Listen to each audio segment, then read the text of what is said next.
que o judiciário vem praticando e o porquê de certas decisões que realmente são fortes.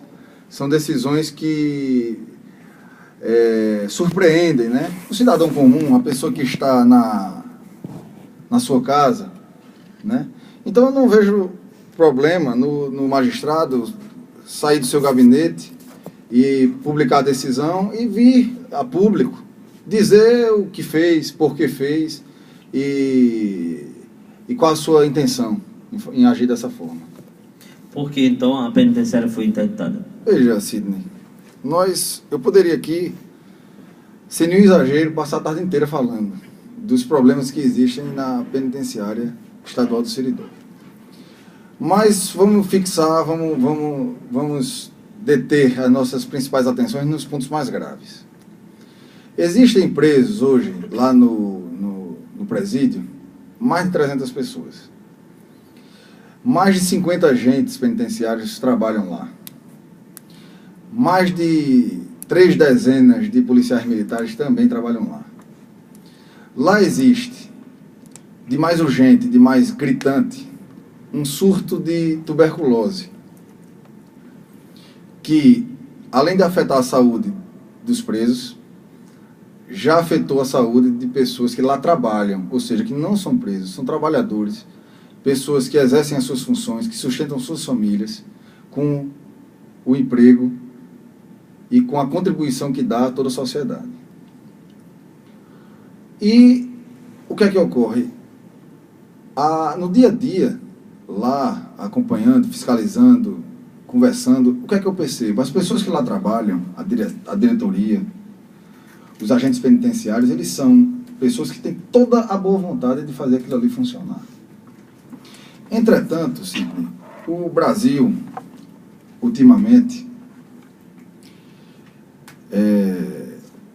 tem a sensação que eu tenho que nós estamos caminhando para trás, ou então nós estamos afundando num grande poço de areia movediça, porque eu não vejo, ou vejo muito pouca coisa melhorar. Eu vejo que a tendência é a piora de tudo. A situação hoje ela é terrível e nós temos que simplesmente nos conformar, ou então sair esperar de quem tem a competência para agir, a força, que use a autoridade, no limite que a lei proporciona, para que proteja a sociedade que está aí órfã nessa situação. Então, isso foi o que motivou. Nós temos hoje a tuberculose, nós temos hoje, por exemplo, para quem quer que vá na penitenciária hoje estadual do Seridó, nós vamos ver o seguinte, que lá a pessoa que faz a manutenção elétrica não usa fita isolante, não. Ele usa saco plástico para envolver os fios. Os fios eles estão expostos em todos os pavilhões, que podem servir a qualquer momento para gerar curto-circuito, que serve para carregar celular de detento, que entra ilegalmente no presídio, porque os agentes não têm condições de fiscalizar, porque não existe sequer um detector de metal no local, um raio-x, que está lá, inclusive, há meses para ser instalado, e não tem um técnico do Estado que venha fazer essa instalação. Nós temos também gás exposto e com risco de explosão, produto inflamável em local onde não é para estar. Ou seja, numa eventual desgraça, 300 e mais ou mais pessoas podem morrer. E eu friso isso na minha decisão. Olha, eu quero a atenção do ouvinte. Nós passamos por um problema lá no Rio Grande do Sul, na boate. Um presídio, ele não pode ter saída de emergência, é lógico que não pode ter. E é por isso mesmo que a instalação de um presídio, ele tem que ser dotada, tem que ser reforçada a possibilidade da atuação direta contra o fogo. Isso se faz através de quê? Extintores de incêndio, mangueiras de alta pressão. Não tem nenhum extintor de incêndio no presídio apto a funcionar. Então, veja bem, em caso de incêndio no presídio, antes mesmo que se contabilizem, que se contem o número de mortos entre presos, agentes penitenciários e policiais, vão tentar procurar um responsável para isso. E essa minha decisão, ela diz o seguinte, o dedo que vai apontar para o responsável, não vai apontar para o juiz que está aqui falando para a população de Caicó. Não vai. Por quê? Se eu permanecer inerte, se eu me omitir diante dessa situação, eu não terei, ao contrário do que acontece com a governadora do estado, com os secretários nacionais, ministros da Segurança Nacional, ministro da Justiça, eu não terei a consciência tranquila para dormir em paz. E eu não estou exercendo o cargo de juiz de direito para perceber no final do mês um salário. Eu estou exercendo o cargo de juiz de direito porque eu acredito na lei. E acredito que cada um de nós temos que fazer a nossa parte. Então, diante de uma situação dessa, eu não posso permitir que vidas humanas, num país onde não existe pena de morte, onde não existe na lei nem na Constituição nada que ampare a tortura, que é feita todos os dias ali naquele local, a tortura e a morte sejam parceiras diárias do Estado. Nós não podemos, agindo em nome do Estado, ser mais violento do que quem a gente combate. Então, esse é o motivo pelo qual o presídio estadual do servidor não tem a mínima condição de funcionar. Inclusive, na minha decisão, eu digo que a senhora governadora se pronuncie se ela, dentro do poder dela de gestão, ela pode até achar mais interessante desativar definitivamente o Pereirão. Caso ela encontre, por exemplo, que é inviável, que é inviável financeiramente ela pode demolir e fazer outro, como está fazendo com o Machadão. Uhum. Agora, ela tem um prazo de 180 dias, é isso, doutor, para fazer essa... Ela tem um prazo de 10 dias para apresentar um plano a mim de desocupação do prédio, e essa desocupação é que tem que ser num prazo de até 180 dias. A reunião foi aonde? E também, nesse mesmo prazo de 10 dias, apresentar qual é os planos que ela tem para reformar ou fazer outro, ou fechar de vez. Essa retirada, essa saída das pessoas dentro do presídio é agentes, policiais, direção e os presos, né, que estão lá dentro das celas. Com certeza, principalmente os presos, porque os presos estão presos, né? Exatamente. Os policiais, os agentes penitenciários não estão presos, estão trabalhando lá, né? Uhum. Embora também em condições desumanas, mas estão trabalhando, pelo menos voluntariamente, eles vão com as próprias pernas todos os dias lá, como eu também vou. Beleza. Mas os presos estão presos, né? Então eles têm que ser colocados em outro local. Doutor Luiz Cândido, caso essa decisão ela não seja cumprida, há alguma penalidade para quem ela foi direcionada? Veja, Sidney, o Estado, ele entrou num costume de não cumprir decisão judicial. Tanto isso é verdade, que desde 2011 existe uma determinação da Justiça. Determinação esta, feita pelo doutor André Melo, da primeira vara civil, da comarca de Caicó também, grande juiz, grande magistrado preocupado também com a função social que a justiça ocupa nesse país. Então, desde 2011, a requerimento do Ministério Público, numa ação civil pública, foi determinada a reforma desse presídio. Desde 2011, com multa fixada e mantida pelo Tribunal de Justiça, a Corte Máxima do Estado, de R$15 mil por dia. Repare bem, desde 2011. Com o valor da multa, com 10% do valor da multa, seria feita a reforma que precisa. Então, quer dizer, veja bem, o cofre público está sendo agredido de uma maneira criminosa. Na medida em que o governo, além de não cumprir a decisão, paga uma multa e não reforma a penitenciária. Quer dizer, vejam a que ponto nós... Mas o Estado está pagando a multa? Veja, mas a decisão existe, está transitada em julgado, não cabe mais recurso, né? Então, ele vai ter que pagar, né? De uma forma ou de outra, vai ter que pagar. E esse dinheiro sai do contribuinte, né? Sai do nosso dinheiro, do dinheiro de todos os cidadãos. Já estamos há quase mais de 2 anos, né, da decisão. E, como o próprio doutor Luiz Cândido disse, com 10% do que já foi acumulado até hoje. Se faria essa reforma. Faria com certeza essa reforma na penitenciária. E doutor André Melo, ele pode de alguma forma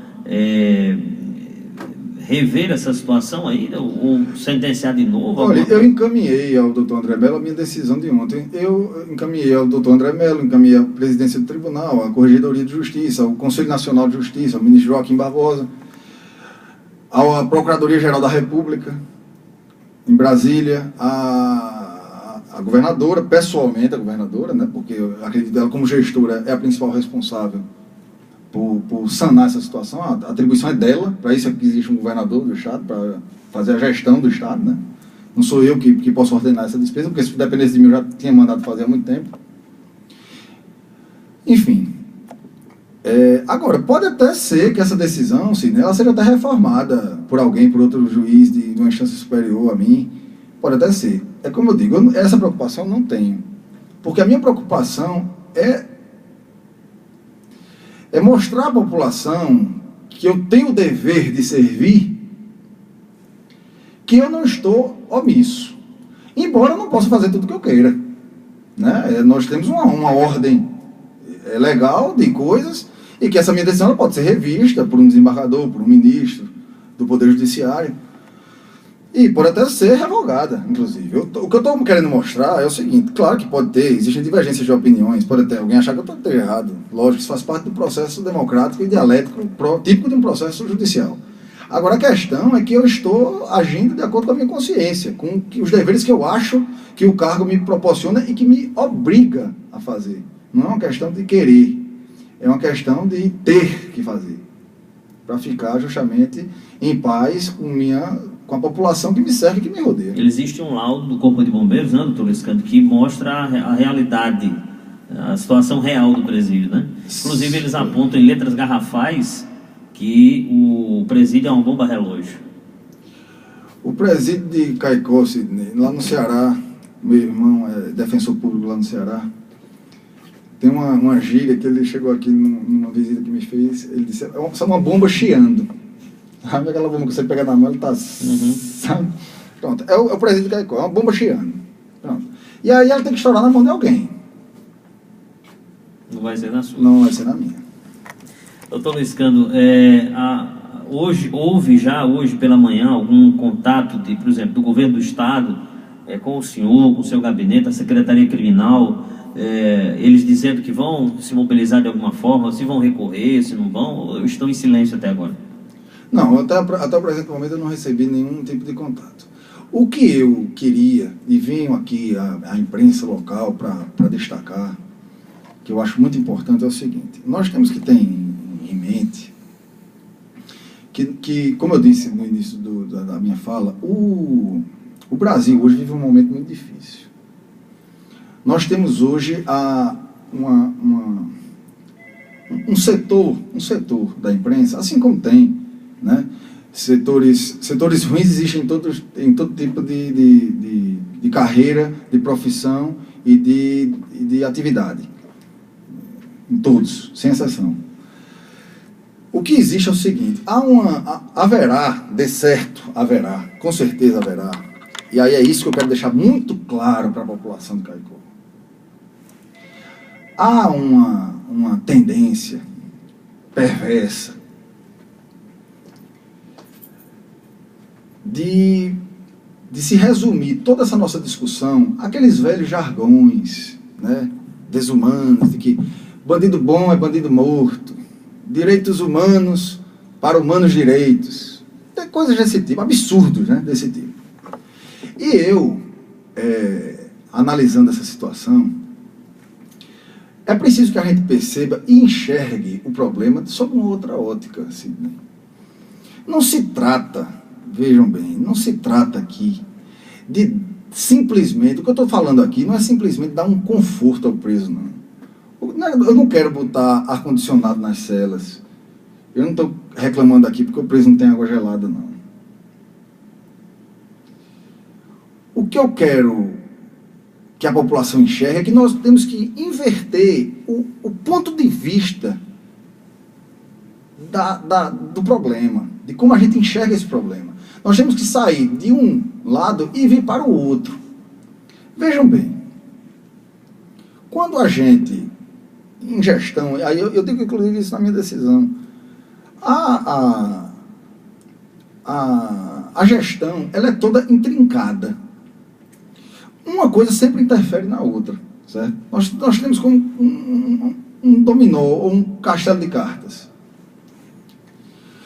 Veja bem, se nós fizermos um estudo de gestão, a gente vai ver o seguinte: se o gestor investe em saneamento básico, por exemplo, ele resolve colocar esgoto geral em tal bairro.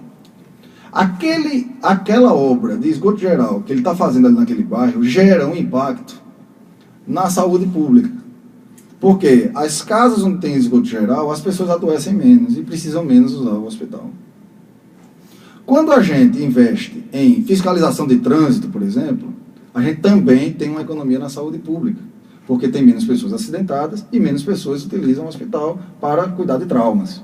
A gente, investindo em fiscalização de trânsito, a gente vai diminuir também o custo da previdência com pessoas inválidas, com pensão por morte, porque muita gente morre em acidente de trânsito. E a fiscalização diminui o número de mortes. E, consequentemente, nós temos um impacto em vários setores do Estado, que não somente aquele que diretamente está relacionado com o investimento. Então, falando do setor penitenciário, o que é que a gente tem? A pena hoje, e olha, eu quero que a população preste atenção no que eu estou falando, para que se compreenda que essa decisão, ela tem um intuito muito maior de proteger a própria população do que o preso. Olha bem, a pena hoje, da forma como ela é cumprida, todo mundo diz no Brasil que a pena é branda.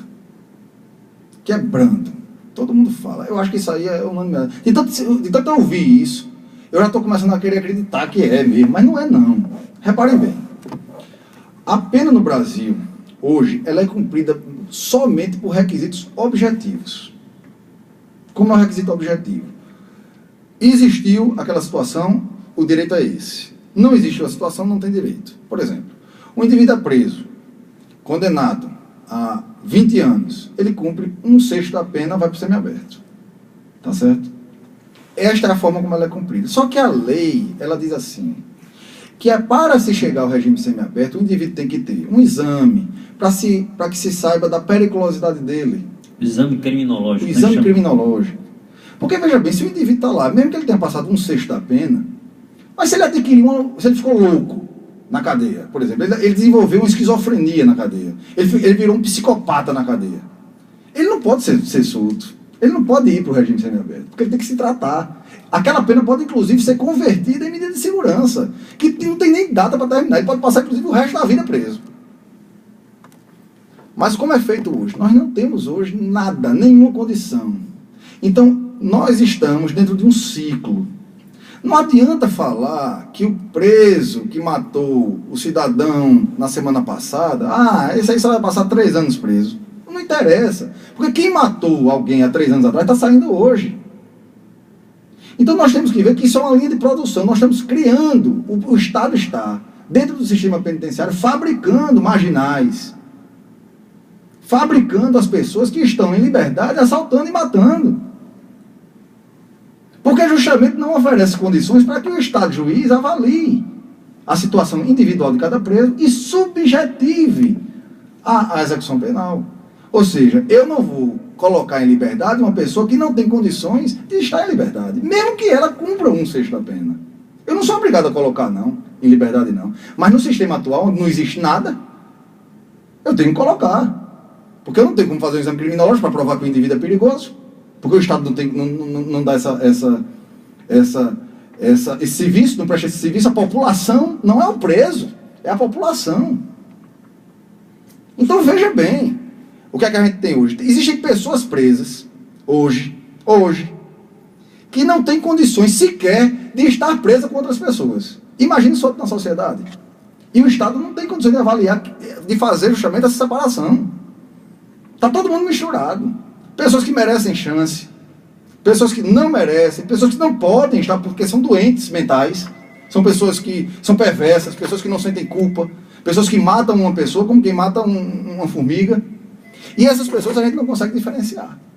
Porque o Estado não tem um psicólogo, porque o Estado não tem um psiquiatra, porque o Estado não está atento aos seus deveres que existem na lei desde 1984. Então vejam, minha gente, quando eu digo o Estado tem que oferecer um tratamento para o preso que é viciado em droga. Aí vem aquela velha pessoa, não seja, eu digo ao ouvinte, não seja essa pessoa que vai dizer, não, mas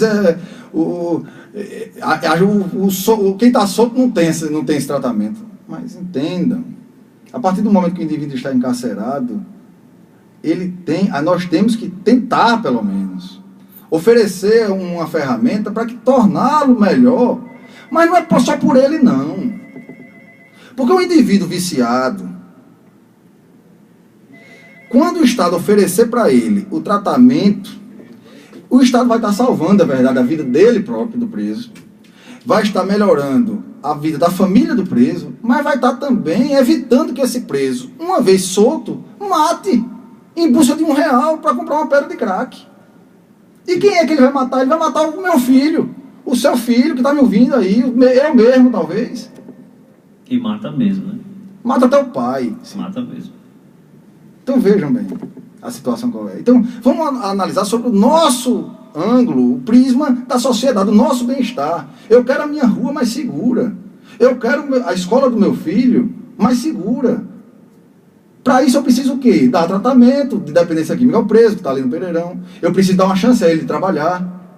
Eu preciso ter exame criminológico para saber se ele tem condições de estar de volta à sociedade. Porque se ele soltar na sociedade, sem exame criminológico, sem nada na vida, esse homem vai chegar na porta da escola dos nossos filhos e vai fazer um mal a algum deles. E a gente vai ficar em casa só rezando para Santana, para não ser o nosso. Mas vai ser o de alguém. A gente percebe aí que é uma rede, né, doutor, que imaginemos uma rede muito grande que deveria funcionar como uma engrenagem de um relógio, por exemplo, e que imagine essa engrenagem desse relógio faltando alguns dentes, né? É mais ou menos por aí a ideia que eu estou fazendo aqui, depois do senhor ter explicado dessa forma essa situação para a gente. O sistema penitenciário no Brasil hoje, ele é falho, a verdade é essa. Falho porque essa engrenagem ela não funciona como deveria. Quem deveria, por exemplo, passar depois do exame criminológico e depois de identificar o seu problema, para não voltar para o presídio, e sim para, por exemplo, um hospital de custódia, né, onde deveria ser o seu local a partir de então, aí o Estado não tem esse hospital de custódia funcionando a contento. Ele tem um hospital lá em Natal de custódia que funciona precariamente, né? Então a situação é realmente muito complicada, muito difícil. Não é só da penitenciária de Caicó, não. É de todas as penitenciárias do Brasil, quiçá do Brasil. Eu vejo ali na região de Pau dos Ferros. Pau dos Ferros é um presídio que aquele ali já devia ter sido demolido há muito tempo. Lá tem uma guarita que você encosta assim o braço nela, ela se balança. O policial tem que ficar lá em cima. Mas a todo momento, com o risco de cair lá de cima, morrer e acontecer uma desgraça com ele mesmo. Quer dizer, e a partir daí aconteceu um estouro de uma fuga dentro da penitenciária. As caixas d'água que tem lá estão em ar de cair por cima dos presos também. Quer dizer, lá a situação também é complicada. Há exemplo de tantas outras penitenciárias do Brasil. Então, pelo que você está dizendo aí, o sistema penitenciário hoje está falho no Brasil. Sidney, veja, a situação, e aí ainda analisando, ainda tentando mostrar ao cidadão que está ouvindo a gente, o outro lado da história. Eu até hoje no meu microblog, no Twitter, eu fiz a seguinte indagação. Eu me perguntei, vamos pegar aqui um indivíduo que é condenado por tráfico de drogas, e é considerado um dos mais perigosos do país, Fernandinho Beiramar. Fernandinho Beiramar, ele está num presídio hoje de segurança máxima, né? Mas um presídio que obedece todas as regras que a lei determina. Lá, Fernandinho Beiramar, ele tem alimentação, ele tem um local decente para dormir, ele tem o acesso à visita, ele tem medicamento, ele tem banho de sol, ele tem psicólogo à disposição dele para conversar com ele, para observá-lo. Livros para ler. Livro para ler, escola para estudar, enfim. Se fosse feito, olhe bem, eu renunciaria o meu cargo de juiz se Fernandinho Beiramar recusasse a proposta de sair de onde ele está para vir morar no Pereirão. Eu tenho certeza que ele queria morar no Pereirão. Porque lá onde ele está monitorado. Ele está lá sob o comando da lei e da ordem e da disciplina. Aqui no Pereirão, ele ia ser o rei. Porque aqui no Pereirão não existe estrutura para ninguém trabalhar corretamente. No Pereirão, você pode fazer lá uma revista por semana, você vai achar cachaça, você vai achar celular, você vai achar arma, você vai achar droga, ambiente livre para consumo de droga.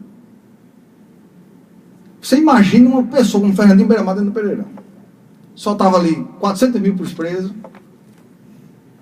Imagine a desordem que seria, o caos que seria criado. Aí fala, aí quer dizer, e nós estamos, o cidadão comum está sendo levado a pensar que quando a gente pede melhoria do sistema penitenciário é porque a gente está querendo pinchar do preso. Não, eu quero colocar o preso sob o comando da lei. Quem transgride a lei, o principal tratamento que ele pode receber é obedecer à lei, forçadamente. A lei que ele transgrediu quando estava em liberdade. Aí ele agora vai ser preso para obedecer à lei, para fazer o que a lei manda. E eu só posso fazer isso se eu tiver estrutura para pegar e fazer um exame criminológico, para poder dar ao preso a condição de extrair um dente, se ele tiver com um problema dentário, para botar ele para falar com uma psicóloga, porque cadeia não é brincadeira. Para quando esse homem sair daqui a 3 anos, ele possa sair consciente do erro que ele cometeu, com a ideia na cabeça de reconstrução de vida. E se ele não tiver com essa ideia, o exame vai detectar que ele não tem essa ideia e ele não vai ser posto em liberdade. Veja como isso é sério e é grave. Quer dizer, ele tem que estar pronto para o convívio social, para ele poder sair. Se ele não estiver pronto, aquilo ali é detectado nos exames que a lei manda que se faça e que não se faz. Então vejam a situação que nós estamos. Aí fala, não, porque ele vai passar só 5 anos preso. 5 anos, minha gente, 5 anos sob o comando da lei, sob disciplina, é mais do que suficiente para muitos dos crimes que a gente tem hoje como os mais graves. Se funcionasse, seria realmente muito interessante. Se funcionasse, lógico. Chamaria a atenção do preso para justamente quando ele voltasse, aí ele repensasse e visse, realmente eu não vou voltar para lá porque o negócio é complicado, é duro, né? E ele aprende, né? E ele aprende. Ele aprende. Nós temos isso, nós somos educados assim. Eu, pelo menos, eu sou do sertão, alagoano, não sou do sertão. Sou hoje, né? Do sertão potiguar, com orgulho, muito orgulho de ser caicoense. Mas me criei lá no sertão, no meu sertão, lá também na terra de Santana de Ipanema. E a minha educação foi toda assim. Toda dentro da disciplina, dentro do que é correto, do que é direito, sem aprender que quando eu faço mal a alguém, aquilo ali tem uma resposta, tem que ter uma resposta. Se não fosse do meu pai, era de outra forma. E é muito melhor aprender, né? Com quem ele quer o bem, né? Que o Estado tem que querer o bem de todo mundo, que aqui vive, tem que querer o bem, não pode querer o mal. Agora, doutor Luiz Canto, eu poderia muito bem, o senhor deveria até responder da seguinte forma, vai perguntar isso ao governo, mas eu vou lhe perguntar, por que será que o governo não, por exemplo, faz funcionar esses sistemas estaduais carcerários de acordo com o sistema federal? Sim, é oneroso? Não, Sidney, eu acredito, aí é uma questão mesmo de convicção pessoal, aí eu estou falando como cidadão, eu acredito que é o seguinte, eu acho que ficou bem mais barato. Veja bem, eu estava fazendo se a gente for fazer uma avaliação histórica do sistema prisional, nós vamos perceber o seguinte hoje. Na época do meu pai tem 62 anos, uma pessoa que fumasse maconha era tido e considerado na sociedade como um grande marginal. Um pai de família jamais deixaria a sua filha namorar com um indivíduo que houvesse a suspeita de que ele fumasse maconha. Veja bem, eu estou falando de fumar maconha, não estou falando assaltar, não estou falando matar, não estou falando espancar, estuprar, nada disso. Eu estou falando de fumar maconha. Uma atitude que hoje é praticamente descriminalizada. Não existe mais nem crime praticamente para quem fuma maconha. Naquela época era o maior marginal que poderia ter. Na época do meu pai. Na minha época, de jovem, 20 anos atrás, eu nunca vi, nos locais onde eu frequentava, alguém cheirando cocaína. Eu nunca vi.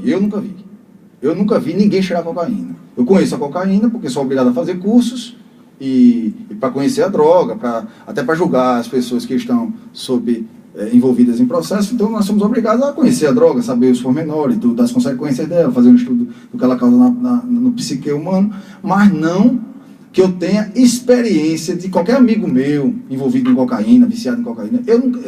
Eu não passei por essa triste experiência 20 anos atrás. Hoje, Sidney, eu já ouvi vários pais de família, várias pessoas, vizinhas, amigos meus, dizendo o seguinte: ah, doutor Luiz, eu tenho muita saudade daquele tempo que o problema era só maconha. Mas veja que a falha aconteceu 40 anos atrás. O presídio, o sistema penitenciário brasileiro, ele é desumano desde 1970, 1960, na época da ditadura militar. Então veja, nós estamos então dentro desse ciclo desde aquela época, tirando o indivíduo da sociedade, tornando ele pior e devolvendo para a sociedade. Tirando o indivíduo da sociedade, tornando ele pior e devolvendo ele para a sociedade. Aí isso causa o quê? Isso causa o aumento da criminalidade. Crimes cada vez mais perversos. Crimes cada vez mais banais, porque os valores vão se deteriorando nesse processo. O indivíduo que transgride a norma, ele já tem a sua estrutura moral comprometida, Sidney. Por isso que ele transgrediu a norma. Então ele é colocado num local feito para deteriorar e exterminar a moral dele. O que resta, e o que tem ainda, que todo ele tem, mas o que restar acaba ali dentro.